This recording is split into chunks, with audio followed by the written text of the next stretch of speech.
How to deactivate your Facebook account. Hi everybody, welcome back to our channel. In this video, I'll be showing you the procedure on how can you deactivate your Facebook account. To deactivate your Facebook account, you need to follow the steps.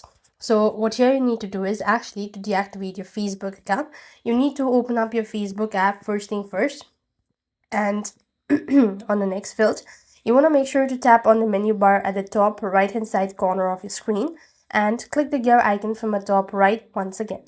Underneath, you want to go to Account Center, and here you simply want to go to Personal Details section. When you go to this Personal Details section, you could find Account Ownership and Control. Click that out, go to Deactivation or Deletion, and select the Facebook account that you'd like to deactivate. And go ahead and select the option as well. Click Continue button. Moving on, you want to go ahead and click on the Continue button once again. And after which, you have to type in your password in order to confirm the deactivation of your account. And this way, you'll be able to deactivate your Facebook account. I hope the video was helpful. Make sure to like, share, and subscribe. Thank you for watching. See you in the next video.